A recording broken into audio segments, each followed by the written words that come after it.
Fellow conspiracy realists, this classic is for all our fellow aviation nerds out there. It's a little bit ridiculous history. It's a little bit unsolved mystery.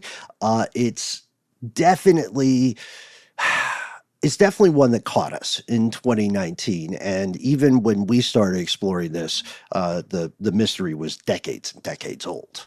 Yeah, this is a story that we've heard about for a long time. It's talked about in almost every unsolved mystery series that's ever been on television, right? Because it's one of the most enduring ones. Yeah. A human being that was lauded, talked about all the time, a huge deal, and then just gone. Poof. Or did they actually disappear? This is the story of Amelia Earhart. And I got to tell you guys, with the benefit of retrospect, giant crabs. You heard it here first, folks. From UFOs to psychic powers and government conspiracies, history is riddled with unexplained events. You can turn back now or learn the stuff they don't want you to know. A production of iHeartRadio's How Stuff Works.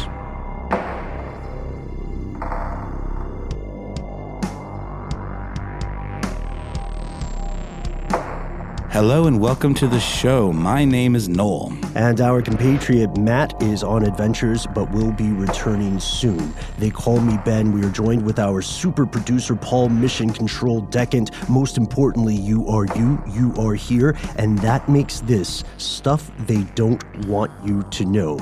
Now, Noel, you just got off a plane, is that correct? I did, and I got the plane crud, and I hope I don't pass it on to you in this sort of fuselage-esque environment that we're currently inhabiting. That's fine with me. Honestly, when I have a little bit of the crud or a head cold, I love writing. I don't know. It does great stuff for creativity. Maybe it's because I don't feel like going outside and doing things. Also true, Ben. Also true. Also true. What you and I have been on a lot of planes, as have you, Paul, and have many people listening to this show today. And this is a question for everyone to think about.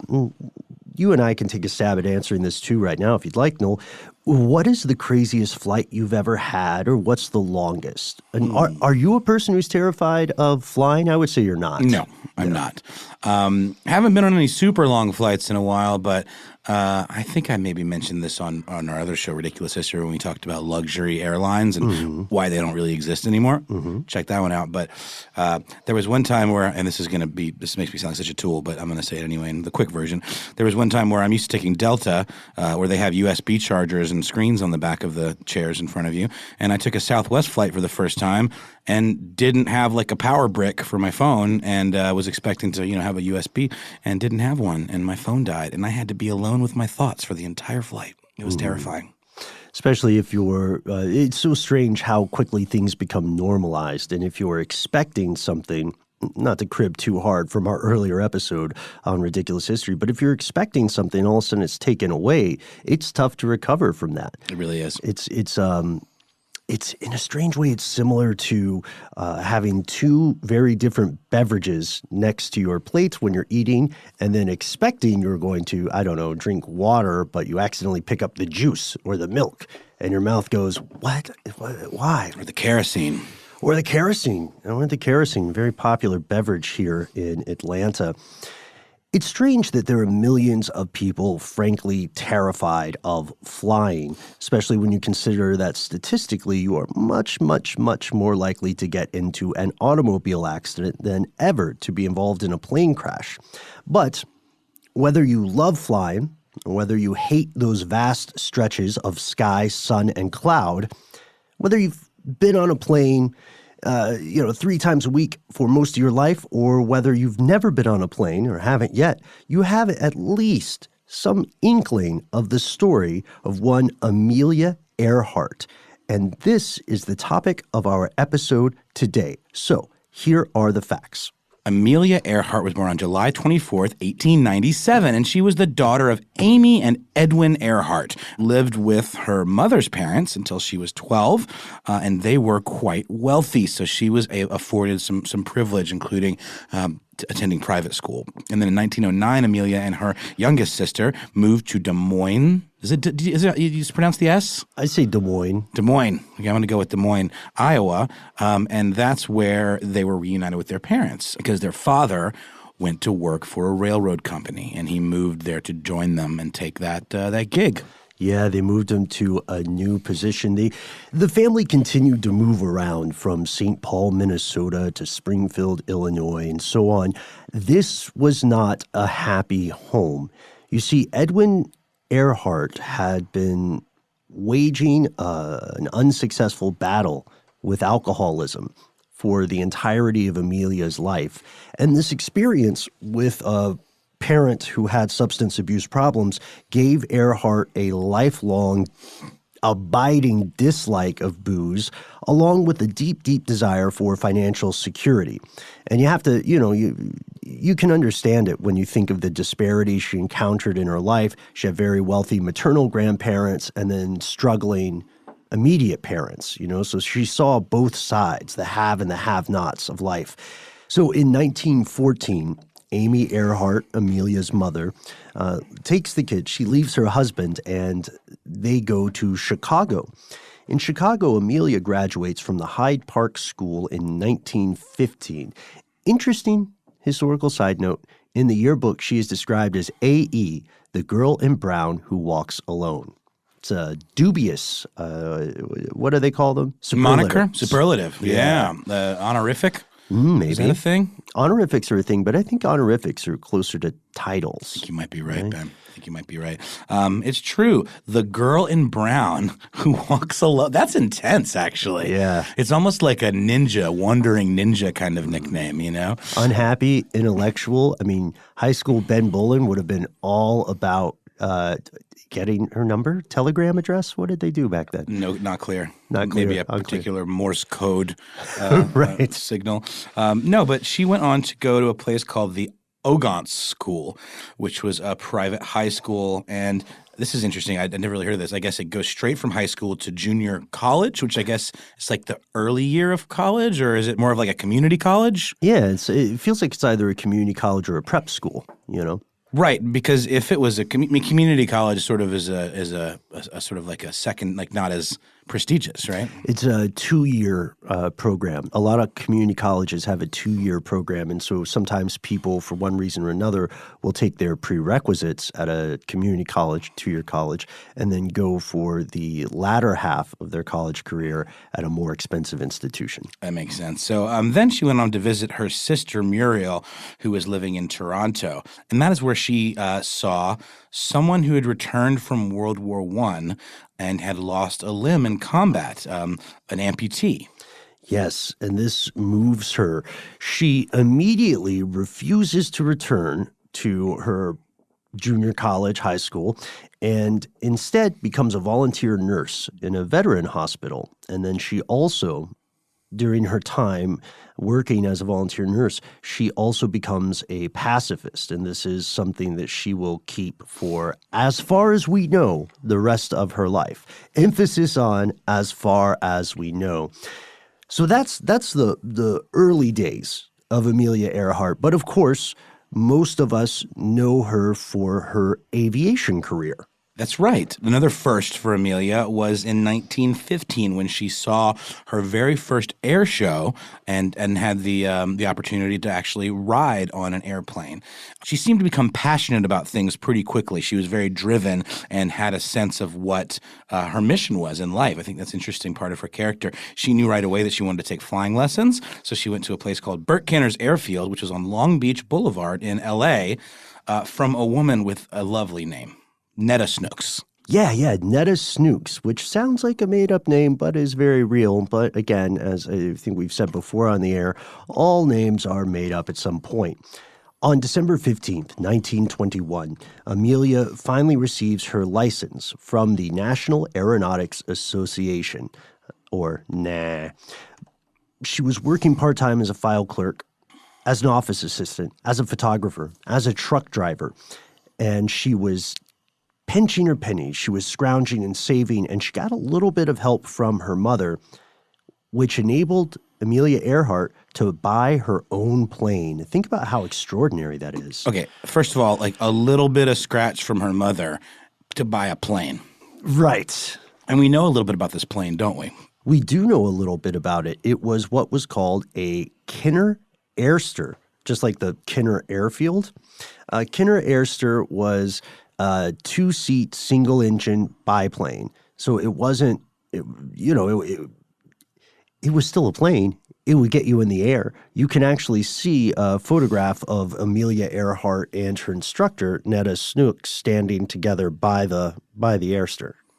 Oh yeah, so it's like it looks almost like one of those fighter type planes you would have seen in World War I. Mm-hmm. Yeah, it's like a biplane, I guess you call that. Exactly. Mm-hmm. Yeah, mm-hmm. And she loved this plane, and it was such a tremendous moving moment for her to be able to purchase her own plane. That's still a pipe dream for a lot of people here in 2019 as we record this.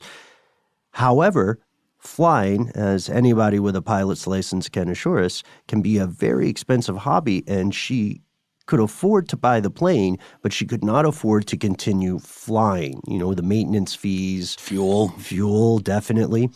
So eventually, she sold her plane and she bought an automobile.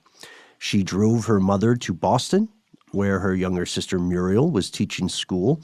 And a little bit after that, she re-enrolls in college. She goes to Columbia University in New York City, but she doesn't have the scratch, again, to continue studies for more than 1 year.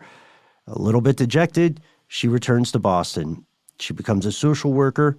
She joins the National Aeronautics Association, and she still, in her spare time when she can, finds opportunities to fly. So I wonder do you think she must have just like taken a class or like, rented one for the afternoon or? I guess so, yeah. That feels like a big trust fall. Really? Here, rent my plane. Rent my plane, exactly. So then in 1928, Earhart gets a pretty incredible opportunity. You guys remember W.E. Charles Lindbergh, who became the first person obviously a man, to fly alone across the Atlantic Ocean back in 1927. So this guy named George Palmer Putnam was the editor of a book about Charles Lindbergh's voyage and decided to kind of drum up some PR with a sort of a stunt that he would have seen it as a stunt at the time. It's like, hey, let's put a lady on a plane. We'll make a lady do the same flight because that's crazy. That could never happen. Imagine that. Yeah. You put a dame up in a biplane? Oh, goodness gracious. Yeah, the uproar must have been marked. So he dubs her Lady Lindy because of, it's a little bit on the nose and kind of a little misogynistic, to say the least, and decides to make her kind of the star of the show. So puts her on a plane with a pilot by the name of William Stoltz and a mechanic by the name of Lewis Gordon,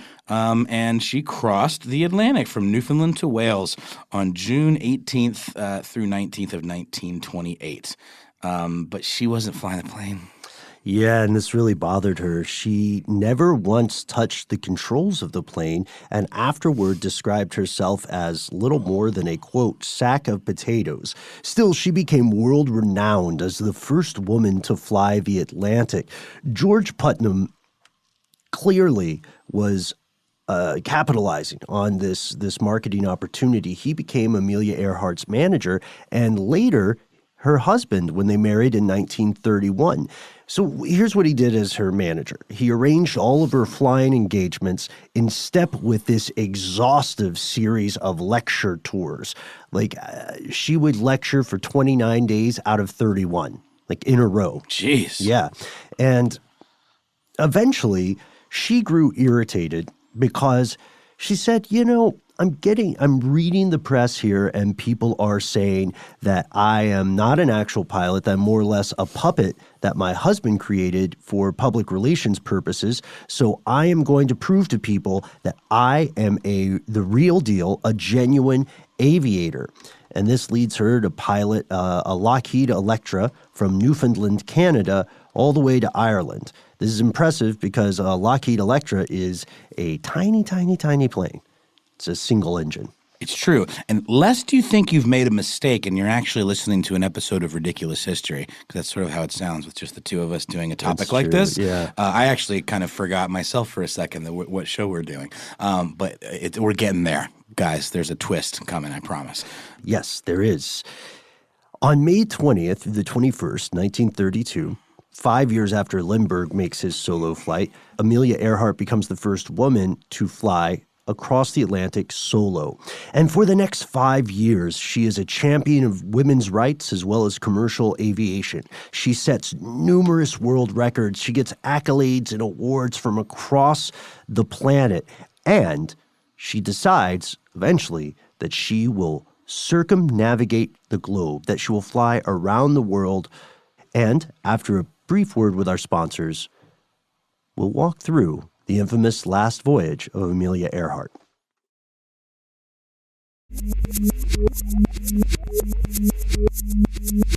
On July 2nd, 1937, just 22 days before her 40th birthday, Amelia Earhart and her navigator friend Fred Noonan vanished, partially through their attempt at circumnavigating the globe.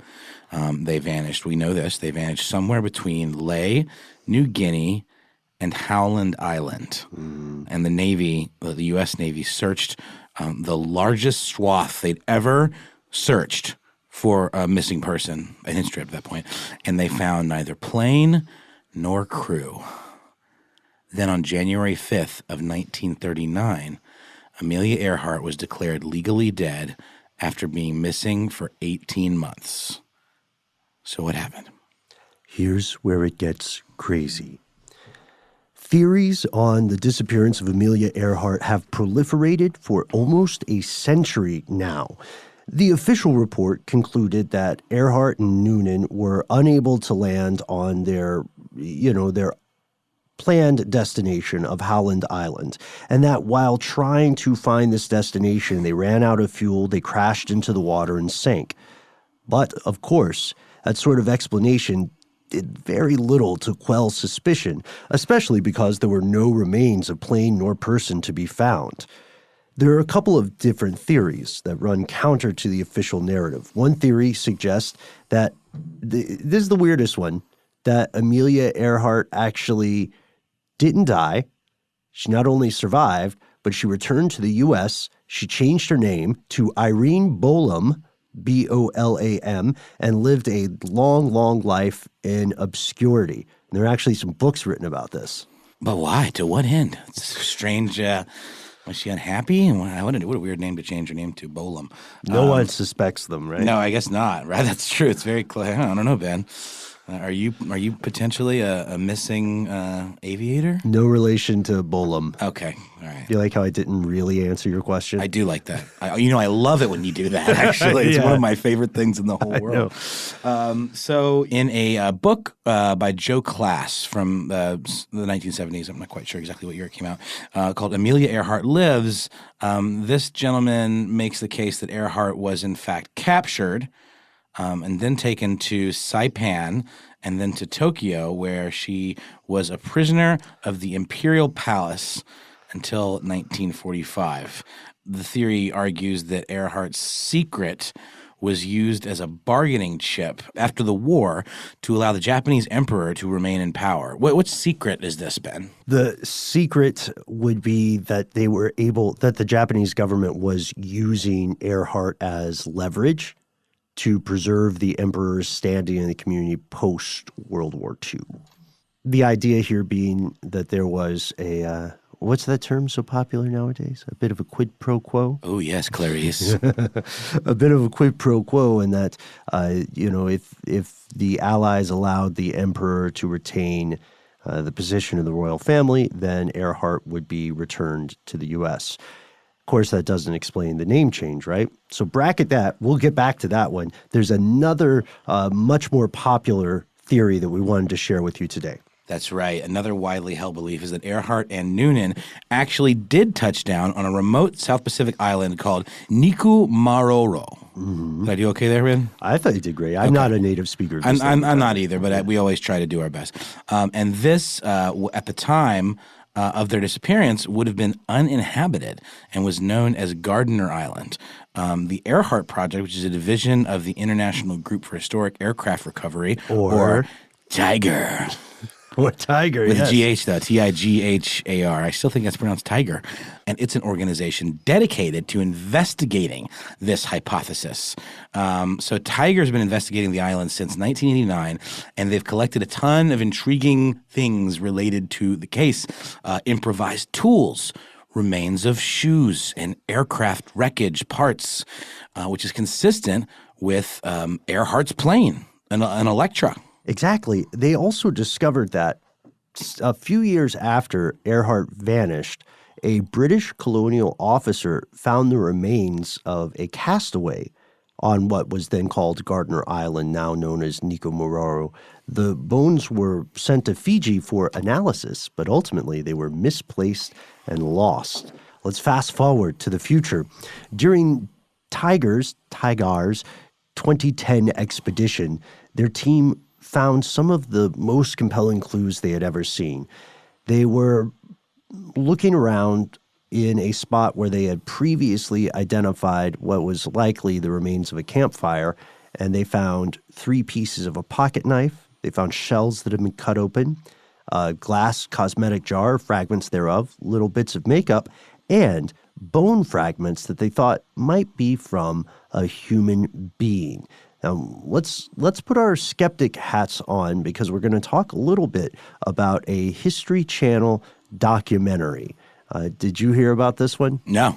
You know how History Channel and a lot of the cable TV channels have those investigative shows, and sometimes they're top-notch, very well-researched, very honest, and other times they're a little too George Tsoukalos, saying ancient aliens kind of stuff. See the guy with the fro?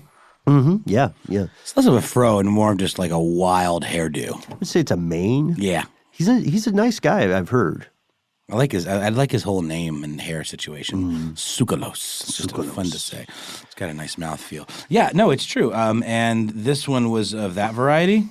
No? Was it good? Well, this is the question we leave to you and your fellow listeners, right? The name of the documentary was Amelia Earhart, The Lost Evidence, and it dives headfirst into the theory that Noonan and Earhart were captured by Japanese forces. In the documentary, there's a retired federal agent. His name is Les Kenny, and Les Kenny and his team searched through records at the National Archives to find any overlooked clues to the disappearance of Earhart.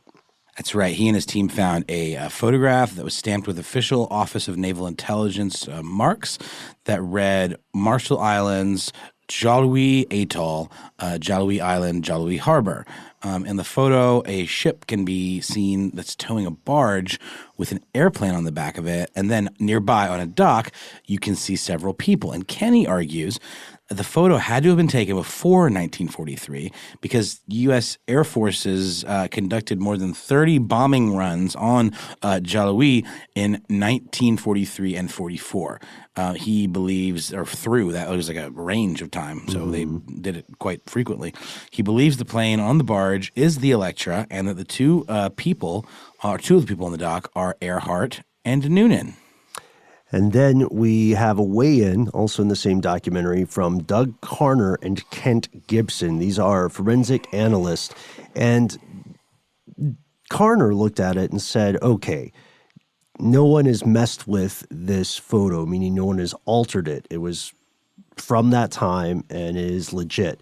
And then Kent Gibson specializes in recognizing faces, and he says it's very likely that the 2 individuals they point out on the dock there are Earhart and Noonan. Both of them also say that the ship in the photo is a Japanese vessel called the Koshu Maru, and they think this is the ship that took Earhart and Noonan away after they survived that crash landing. If that is, you believe the television show. That's where we have our skeptic hats on. You know what I mean? Because we have to ask ourselves, not in any way being derogatory toward the experts in the show, nor to the History Channel or what have you. We have to ask ourselves how much of this we believe. And it's a good question. We have to ask ourselves how sincere or how disingenuous some of these outfits can be, you know? What was the name of the ship in question? The Koshu Maru. Is that the same as the Kobayashi Maru? That is similar. I thought the same thing, but it is not the unsolvable scenario in Star Trek Academy Isn't it, though? training. Isn't it, though? An unsolvable scenario? I'm sorry. I get it. Yeah. For the Amelia Earhart version, we could call it like that Maru. The Earhart Maru? The Koshu Maru. The Koshu Maru. The old Koshu Maru. Yeah. Remember Bats Maru? That was always my favorite Sanrio character. Oh, God, yeah, barely. Bats Maru was he a penguin? I can't remember. I don't know. Let's see. This is not important. We're taking a little sidetrack here. Bats Maru. Penguin, you're right. He's a little penguin hair. with 4 little spiky hairs. Coincidence? Always looks like he's in the worst mood. He's a little cranky guy. He's got dead eyes. He's staring you like he wants to murder you. Staring you Kirsten down. Dunst eyes, yeah. Ben, you're gonna double down on that? Yes. Weren't you finger wagged by the public? Oh, was I? I thought you were. I thought somebody reached out and said something about how that they didn't think it was very nice that you would malign Kristen Dunst's eyes in that way. Well, I don't think it's very nice that they're anti-dead eyes, as someone who has a pair of dead eyes themselves. Funny story. Again, don't want to get derailed too much, but this is worth describing. A buddy of ours, we both know. His name is Connor Ratliff. He's a comedian with the Upright Citizens Brigade. He made a podcast called Dead Eyes because he auditioned for Band of Brothers. Remember that television sequel to Saving Private Ryan that Tom Hanks had something to do with? He directed, and he was cast, but then fired in the 11th hour, and an agent made the horrible mistake of telling him, Mr. Hanks says he decided you have dead eyes, and now now he made a podcast series about how he wants to track down Tom Hanks and get to the bottom of this whole dead eyes situation. So you can check that out. It's on the interwebs. And to be fair to Kirsten Dunst, who is, I think, a great actor, I'm particularly doubling down on her role in Interview with a Vampire. Not her fantastic turn in that series of cheerleader movies. Do you remember those? Was it Bring It On? Bring It On. Bring It On was great. Yeah. Stomp the Yard? No, that was another one, right? It was more of a stomp movie. Right. But it was in that same time. Genre. There were a lot of, what is it, Bring It On? Mm-hmm. Is that what you just said? Yeah. No, there's another one, though. You Got Served. That's right. Where it's like, I'm going to dance up on you. Remember South Park made fun of that? Mm-hmm. It's so funny, Ben. I was just briefly scrolling through Instagram, and our friends over at Unladylike posted today, this maybe is going to be prescient for the story, a headline from back in these days, Amelia Earhart weds G.P. Putnam, but Atlantic Flyer will remain Miss Earhart for business purposes and writing. Exactly. Yeah, this was a huge deal. This is one of the most famous people on the planet. No smoke, no hyperbole. So it's no wonder that there was such an expensive search for these missing aviators, and it's also no wonder that the media became obsessed with it. It's correct. It's absolutely correct to be skeptical of the television show. Again, we're not saying it's not true. We're not saying it's manipulative. We're just saying be aware of the motives behind some of those sorts of programs. Anyhow, there are other things that add tantalizing bits to the cauldron of conspiracy here. One is that a number of the residents of Marshall Islands claimed they witnessed the aviators land there. And the Marshall Islands issued stamps commemorating the 50th anniversary of the Earhart flight. And the stamps show Earhart's plane crash landing at Mili Atoll and the recovery of that plane by the Koshu Maru. This leads to one question. Okay, so this is a lot of fun as a thought exercise to say, what if the people on the plane survived a plane crash, which is a difficult thing to do, and what if Japanese forces took them captive? The big question is, why on earth would they take her captive? We'll tell you after a word from our sponsors.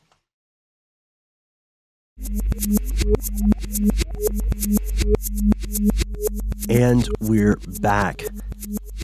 So people who believe this theory don't believe that the Japanese forces were just, randomly capturing people for funsies, and they don't think that they captured Earhart specifically because she was a celebrity.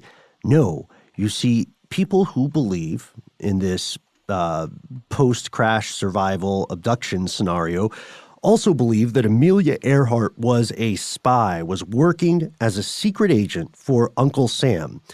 Partially, this is based on the fact that she did have a documented close friendship with Franklin Roosevelt and his wife, Eleanor Roosevelt.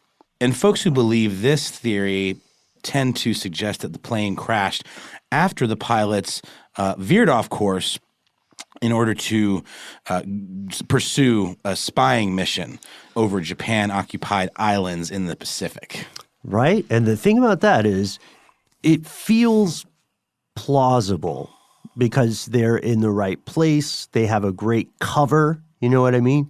They can always fly over some islands and then just say that they got lost, right?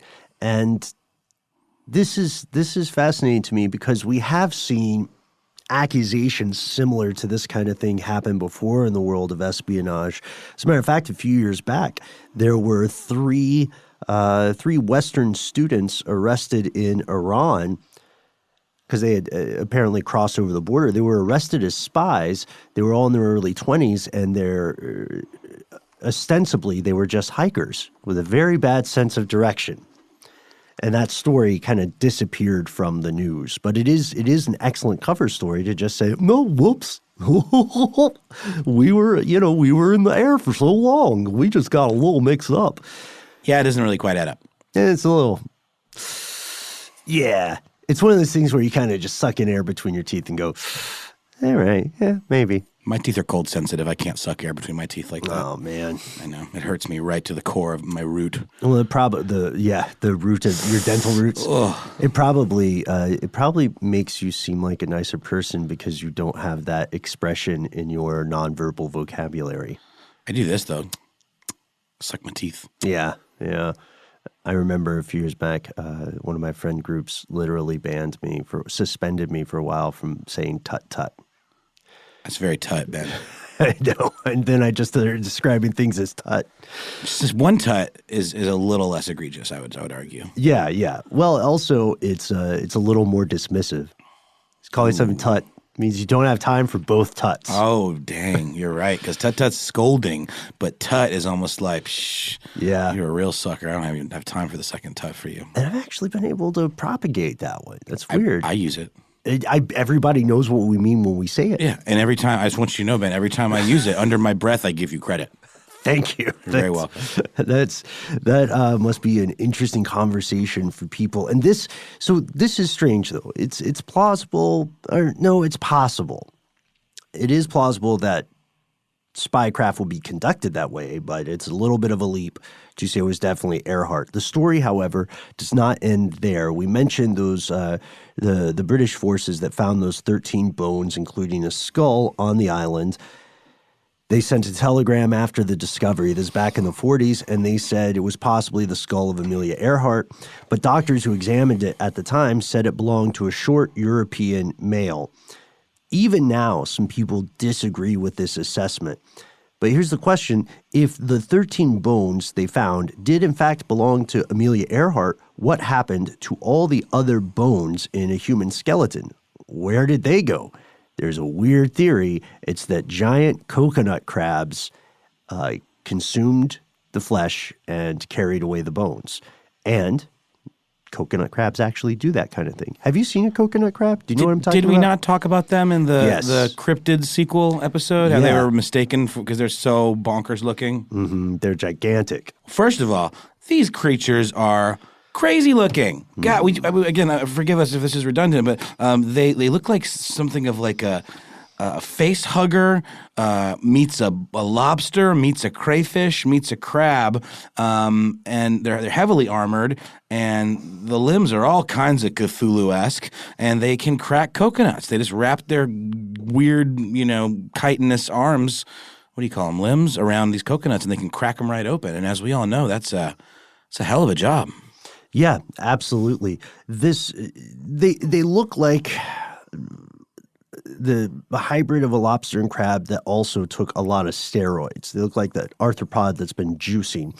And what we found is that they are capable of moving bones. So they could have taken those other 193 bones in the human skeleton and moved it around. But at this point, we have to pause and ask ourselves, what is the most likely sequence of events here? Well, remember the Amelia Earhart Lives guy, class? It turns out there is a real Irene Bolam, and she was super not cool with being accused of being Amelia Earhart. She sued Klaus's publishers for $1.5 million and said, I'm not Amelia Earhart. I've got pictures of myself from the 30s that prove it. Stop bugging me and pull this book from publication. Is she holding up newspapers of the day? Come on, that's the only thing it's going to take to convince me. You got to hold up a newspaper. That's the only thing that checks out. It's the only thing. Yeah. So we have another series of developments here. Dr. Aaron Kimmerly, a researcher at the University of South Florida, was recently asked to examine some of those bones that have been rediscovered at a museum on this island, Nikumaroro, to see if they might be Earhart's actual bones. Because as we said before, they had been examined in the past, but they mysteriously disappeared in Fiji. And now experts are thinking the bones have been found again at a museum and cultural center in Kiribati. The bones were stored in this large box where there are several sets of different remains that had all been stored together. One set was female and matched Earhart's rough description. As we record now, just this year, just a little while ago, these bones were sent for DNA testing, and the plan is to compare the DNA from the bones against the DNA of Earhart's one living niece. So, while the mystery remains for now, we're closer to a solid answer than we've ever been before. Wait, so this is ongoing? This is like the tests are in the mail? Yeah, like October of 2019. That's pretty cool. When are we going to hear?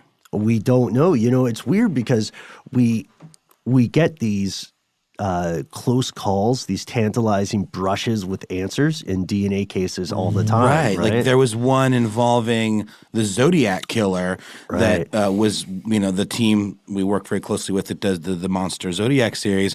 We're really hoping it was going to be a big scoop at the end of the series, and it did not pan out, if I'm not mistaken. Yeah, absolutely. Or we're still waiting. Right. And this is another waiting game. That's where we'll leave it today. But we want to hear from you. This concludes our episode, but not our show. Let us know what you think happened to Amelia Earhart. Do you think that there's enough evidence to prove that either she or Noonan or both of them survived for a time after the plane crash? Do you think it's just a case where humanity likes a good story and a good mystery? What do you think the DNA will find? Were they secret lovers? Were they secret lovers? Were they secret spies? Also a question.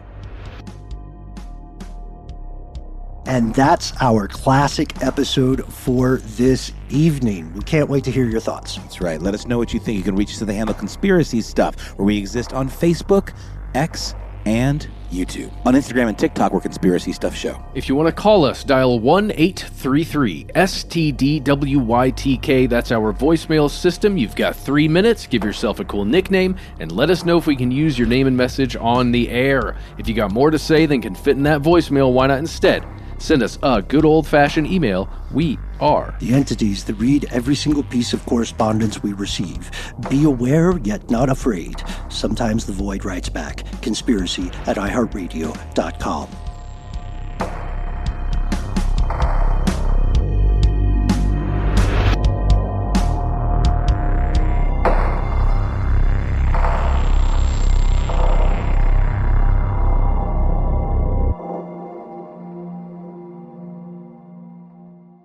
Stuff They Don't Want You to Know is a production of iHeartRadio. For more podcasts from iHeartRadio, visit the iHeartRadio app, Apple Podcasts, or wherever you listen to your favorite shows.